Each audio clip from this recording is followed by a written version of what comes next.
రీసెంట్గా నేను ఒక పోస్ట్ చూసాను సార్. అదేంటంటే జూనియర్ ఎన్టీఆర్ గారిది. సో అంత పెద్ద స్టార్ హీరో ఒక మహిళ చేతిలో మోసపోయాడు, అది ఒక ల్యాండ్ కొని మోసపోయినట్టు మనకు ఒక ట్వీటర్ లేకపోతే ఒక పోస్ట్ వచ్చింది. అసలు ఏమై ఉంటుంది సార్? అంటే ఆయన డాక్యుమెంట్స్ ప్రాబ్లమా, లేకపోతే ఆయన తక్కువ వాల్యూ ఉందని చెప్పి కొనేసిన సందర్భం ప్రాబ్లమా, అసలు ఏమై ఉంటుంది?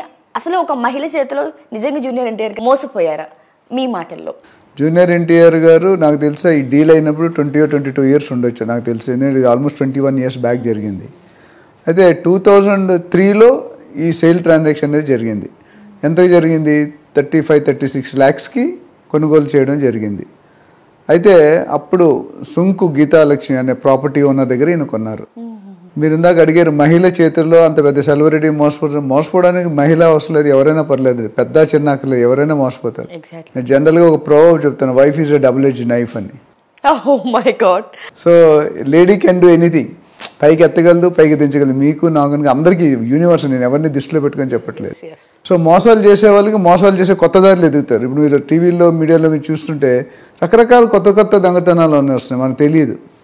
ఎంత టైట్ సెక్యూరిటీ పెట్టినా ఆగాల్సిన అవుతున్నాయి.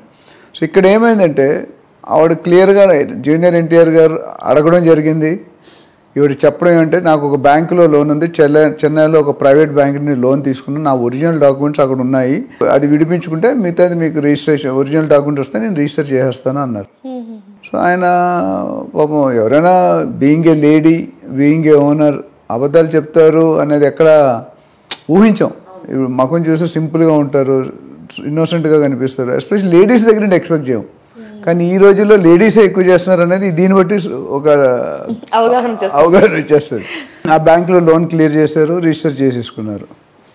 అయితే ఇక్కడ తెలియని షాకింగ్ న్యూస్ ఏంటంటే, ఆయన రిజిస్టర్ చేసిన కొంత సమయానికి 4 bank manager from 4 different banks, SBI, Oriental Commerce, IndusInd, ఇలా బ్యాంక్స్ అన్నింటిలో ఎట్లా అంటే ఒక ఇల్లుని ఒక సైడ్ ఒక ఫోటో తీసి ఒక బ్యాంకులో, రెండో సైడ్ ఫోటో తీసి ఇంకో బ్యాంకులో, మూడో సైడ్ ఫోటో తీసి మేబీ అలా చేసి ఉండొచ్చు. ఇక్కడ ఈ లోన్ జరిగిందంటే డెఫినెట్గా బ్యాంక్ సిబ్బంది అనేది కొద్ది ప్రమేయం ఉంటుంది. ఎలా ఉంటుంది అంటే మీకు తెలుసు, ఇంకా అవన్నీ డీటెయిల్గా చేయలేం, ఏదో ఏదో ఈక్వేషన్ సెట్ చేసుకొని ఏదో ఇవ్వడం జరుగుతుంది. వాళ్ళు ఉన్న 2-3 సంవత్సరాల్లో వచ్చిన ఇన్కమ్ ట్రై చేసుకొని, అందరూ ఉండకపోయినా కొంతమంది ఉంటారు.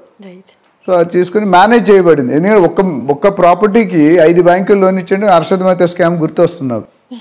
1993లో 3000 crore స్కామ్. ఆయన కూడా బ్యాంక్ డబ్బులు బ్యాంక్నే తిప్పించాడు. సో ఈవిడ లేడీ ఏమో నాకు తెలియదు ఏజ్ ఎంత వాడిది. So very highly planned, cold blooded murder లాగా అనిపించింది. అంటే it is totally pre planned. మనకు తెలియలేదు. మనం ఎమోషన్లో ఇప్పుడు ఇల్లు కొనడం అనేది, ఒక భార్య రావడం అనేది, పిల్లలు పుట్టడం అనేది, జాబ్ రావడం అనేది, కారు కొనడం ఎమోషన్ అండ్ సెంటిమెంట్. మన పబ్లిక్లో నా ఇల్లు, నా సొంత ఇల్లు అందంటే దాని happiness you cannot value with money.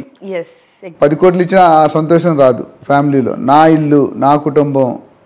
So అక్కడ ఏమైందంటే ప్రాబ్లీ ఈయన వచ్చేసి 4 బ్యాంకులు వస్తుంటే మేనేజ్ చేసుకుంటూ వస్తున్నారు. అంటే వాళ్ళని కొద్దిగా కట్ చేస్తూ, అంటే చెప్పింది నాకేం తప్పలేదు, నాకు సంబంధం లేదు, అవును అడుక్కోండి. ఇప్పుడు ఏ స్టేజ్కి వచ్చిందంటే బాగా, అంటే అది ఆక్యుపై చేసి పొజిషన్ తీసుకునే టైం వచ్చేసింది. అంటే ఒక మేనేజర్ అయితే మేనేజర్, 4 మంచి బ్యాంక్ మేనేజర్స్, వాళ్ళకి ఒత్తిడి ఉంటుంది. సో దాంట్లో ఈయన అప్పుడు తెలిసినట్టే నాకు తెలియకుండా ఈ 4 బ్యాంకుల్లో లోన్ ఉంది అని. సో ఇప్పుడు ఏం చేయాలి? ఇప్పుడు ఆయన డిఆర్టీ అనే బాడీ ఉంది, డెట్ రికవరీ ట్రిబ్యునల్, అదొక సపరేట్ బాడీ. సో దానికి ఈయన వెళ్ళారు, ఎవరు మన జూనియర్ ఎన్టీఆర్ గారు. వాళ్ళు నోటీస్ ఏమి ఇచ్చారంటే, తప్పు నీదే, వాళ్ళు అంటే నువ్వు కొనుక్కున్నట్టు నువ్వు చూసుకోవాలి, నువ్వు చూసుకోకపోతే నీ తప్పు, కాబట్టి you have to pay the pending loans to the bank అని చెప్పి నోటీసు ఇవ్వడం జరిగింది. నోటీస్ అంటే ఓవరాల్గా డిక్లేర్ చేశారు. సో అప్పుడు జూనియర్ ఎన్టీఆర్ గారికి ఇంకా ఆప్షన్ లేక హైకోర్టుని ఆశ్రయించారు. సో హైకోర్టుని ఆశ్రయిస్తే ఆయన ఏమన్నారంటే, ఇద్దరు సభ్యులకు అలా బెంచ్ డిసైడ్ చేసి, నువ్వు జూన్ 3వ తారీఖు లోపు డిఆర్టీ నోటీసు, నీ డాక్యుమెంట్స్కి ఆవిడ ఇచ్చిన సబ్మిట్ చేసిన ఆల్ ఒరిజినల్ డాక్యుమెంట్స్ తీసుకొని మీరు 3rd లెవెల్ సబ్మిట్ చేస్తే 6th విచారణ జరిపి అప్పుడు ఎవరు తప్పు ఎవరు ఫాల్ట్ అనేది తేలుస్తాము అని చెప్పారు. సో ఇది జరిగింది. అయితే ఇక్కడ నేను యాజ్ ఎ రియల్ ఎస్టేట్ ఎక్స్పర్ట్గా ఎవరైనా 10 లక్షల ప్లాట్ కొంటే దానికి 100 క్వశ్చన్లు అడుగుతారు. నేను జనరల్గా రియల్టర్ ఆక్సిజన్ అనే కంపెనీకి ఫౌండర్షిప్ అని చెప్పారు కదా, దాంట్లో నాకు డిఫరెంట్ సెల్స్ ఉన్నాయి. Investment advice, lot of NRI dealings, brokerage, training, mentoring. So real ఎస్టేట్లో ఏంటంటే ఏదైనా ఒక ప్రాపర్టీ కొనుక్కున్నప్పుడు కొన్ని డాక్యుమెంట్స్ అనేది కంపల్సరీ చూసుకోవాలి. ముఖ్యమైన డాక్యుమెంట్ ఏంటంటే లింక్ డాక్యుమెంట్స్ అంటాం. అంటే ఇప్పుడు ఒక మనిషి హిస్టరీ ఉందనుకోండి, ఎప్పుడు పుట్టారు ఎప్పుడు చచ్చిపోయారు అనే దాకా హిస్టరీ ఉంటుంది. Childhood, teenage, middle age, adult age, old age. అట్లా ఒక ప్రాపర్టీ కూడా ఎక్కడ ఒరిజినేట్ అయింది. 1950s ఉర్దూ డాక్యుమెంట్స్ మన అప్పుడు కాలంలో ఉన్నది. అప్పటి నుండి మనం చెక్ చేసి లింక్ అంటే ఫస్ట్ ఎక్కడ పుట్టారు. ఇప్పుడు మనం పెళ్లి సంబంధం అయినప్పుడు ఏం చెప్తామంటే ఇటు 7 తరాలు అటు 7 తరాలు చూడాలంటే, అట్లా ఇక్కడ పుట్టిన దగ్గర చూసుకోవాలి. ఇక్కడ 7, 10 అని కాదు. సో ఆ చూసుకున్నట్టు ఒక్క తరంలో ఫ్యామిలీ బాగుండడం లేదన్నా పిల్లని ఇయ్యం మనం, లేకపోతే పిల్లని ఇయ్యం. అది అక్కడ నామ్స్. రిజిస్ట్రేషన్లో కూడా ఈసీ అనే డాక్యుమెంట్ ఉంటుంది, ఎన్కంబరెన్స్ సర్టిఫికేట్ అనేది. ఆ ఎన్కంబరెన్స్ సర్టిఫికేట్ ఏం చెప్తుంది అంటే దాని మీద మార్టిగేజ్ ఉన్నా, లోన్స్ ఉన్నా, ఎన్ని చేతులు మారింది ప్రాపర్టీ. ఫస్ట్ మీరు కొన్నారు, మీ తర్వాత ఆయన కొన్నారు, ఆయన కొన్నారు, ఆయన కొన్నారు, 10, 15, 20 ట్రాన్సాక్షన్ అవుతాయి 70, 60 సంవత్సరాలు. సో ఆ ట్రాన్సాక్షన్ జరిగినప్పుడు కరెక్ట్గా జరిగిందా, మ్యూటేషన్ జరిగిందా, నేమ్ చేంజ్ అయిందా, ఇవన్నీ చాలా వెరీ పెద్ద సబ్జెక్ట్ అది. సో జనరల్గా నేను అడ్వైస్ ఇచ్చిన first time buyer, second time buyer అయితే it's better to go through professional agent. Real ఎస్టేట్లో ప్రొఫెషనల్ ఏజెంట్స్ ఉంటారు, బాగా ట్రైన్డ్ అయ్యి అందులో నాలెడ్జ్ ఉంటుంది. ఒకటి అది ఆయనకి దగ్గరికి ఎందుకు వెళ్ళాలంటే బ్రోకరేజ్ ఇవ్వాలి, 1-2% కమిషన్ ఇవ్వాలని జనరల్గా అవాయిడ్ చేస్తాను. అది కూడా మనమే మిగుల్చుకుందామని. కానీ మీరు 1%, 2% చూస్తే నేను 98% నేను చూస్తాను యాజ్ ఏజెంట్గా. తెలుగులో సామెత ఉంది కదా, చూస్తూ సూదలం చూడకుండా ఏనుగు కూడా వదిలేస్తాం. ఇక్కడ 1% కోసం చేసుకొని 98% మీరు రిస్క్లో పెట్టుకున్నారు. ఇప్పుడు అంతే కదా. మరి జూనియర్ ఎన్టీఆర్ గారు ఎవరి ద్వారా వెళ్ళారా, ఎవరి ఫ్రెండ్స్ ద్వారా వెళ్ళారా, రిఫరెన్స్ మనకు తెలియదు, అది మనకు క్లారిటీ లేదు. I'm not a right person to comment. So తర్వాత తెలిసింది ఏంటంటే ఇన్ని బ్యాంకులు ఉన్నాయి. సో హైకోర్టు చెప్పిన తర్వాత అక్కడ గ్రేటెస్ట్ జోక్ అంటే ఇది 1996లోనే లోన్ తీసుకున్నారంట. ఈయన కొనేది 2003, 1996 నుండి ఆ లోన్స్ పెండింగ్ ఉన్నాయి. So it's clear failure from the buyer అయ్యి ఉండొచ్చు. ఎందుకంటే ఇప్పుడు సెల్లర్ మోసం మీరు మోసం చేసిన నేను చూసుకోవాల్సిన బాధ్యత నాది ఉంది కదా. I cannot blindly go. అంటే ఇట్స్ అప్పట్లో ఇప్పుడు 24-25 కోట్లు వర్త్ ప్రాపర్టీ. ఇప్పుడు అప్పట్లో 36 లక్షలు. What sir? 21 lakh years back అమ్మా. 2003 ఇవాళ 2024. జూనియర్ ఎన్టీఆర్ గారు 23. మరి ఉంటా appreciation. Real estate is what and real estate kings ఎందుకు అవుతారు అంటే ప్రాపర్టీస్ అట్లా అప్రిషియేట్ అయ్యి లాస్ట్ 10 yearsలోనే. So end of the conclusion sir, ఇప్పుడు ఆ ప్రాపర్టీకి హోల్ మోసపోయింది అయితే అంటే మోసపోయింది అండ్ లాస్ అయ్యింది కూడా మనం మాట్లాడుకుంటే జూనియర్ ఎన్టీఆర్ గారు సార్. అది టూ ఎర్లీ అమ్మా. ఎందుకంటే అది 6th నాడు తెలుస్తుంది, 6th జూన్కి విచారణకి వెళ్ళింది. ఎందుకంటే సపోజ్ జూనియర్ ఎన్టీఆర్ కనుక లీగల్ ఒపీనియన్ తీసుకొని ఈసీ కనుక తీసుకుంటే, ఈసీ అనేది సబ్ రిజిస్ట్రార్ ఆఫీస్ ఇస్తారు, that's a government body. So government body ఉన్నప్పుడు వాళ్ళు ఈసీ ఇచ్చి అందులో లేవని చెప్పినప్పుడు ఇక్కడ వస్తే they have to take the responsibility. అంటే they may have to compensate some amount. ఎందుకంటే ఇప్పుడు మీరు గవర్నమెంట్ అథారిటీ, మీ అథారిటీ మీద మీరు ఇచ్చారు, ఈ ప్రాపర్టీ క్లియర్గా ఉంది, లోన్స్ లేవు పైన మీరు ఇచ్చారు అనుకోండి, ఇలా జనరల్గా ఎస్ఆర్ఓ లిస్ట్లో ఉంటుంది. ఎవరైనా లోన్ తీసుకుంటే ఆ లోన్ తీసుకున్నట్టు రిఫ్లెక్ట్ అవుతుంది పెండింగ్ ఉందని. తీసుకునే ముందు మనం క్లియర్ చేసుకోవాలి. సో ఈయన తీసుకున్నారా లేదా ఈసీ లీగల్ మనకు తెలియదు. So that is kept in abeyance. Maybe విచారణలో బయటకు వస్తుంది. ఒకవేళ తీసుకున్నారు అంటే కొద్ది సేఫ్ కోన్, తీసుకోలేదంటే డెఫినెట్గా is going to be in problem. ఇప్పుడు ఇంకొక ట్విస్ట్ చెప్తాను. నిన్న నైట్ మళ్ళీ న్యూస్ వచ్చిందంటే ఈ ప్రాపర్టీ 2013లో అమ్మిస్తారంటే ఎవరు, junior NTR. Oh my god, ఇది పెద్ద ట్విస్ట్ అసలు. సో అది వాస్తవాలు ఏంటంటే ఇది మీడియా అనేది ఇదిగో తోకంటే అదిగో పల్లి, ఏ మీడియా అయినా right from top channel to lowest channel.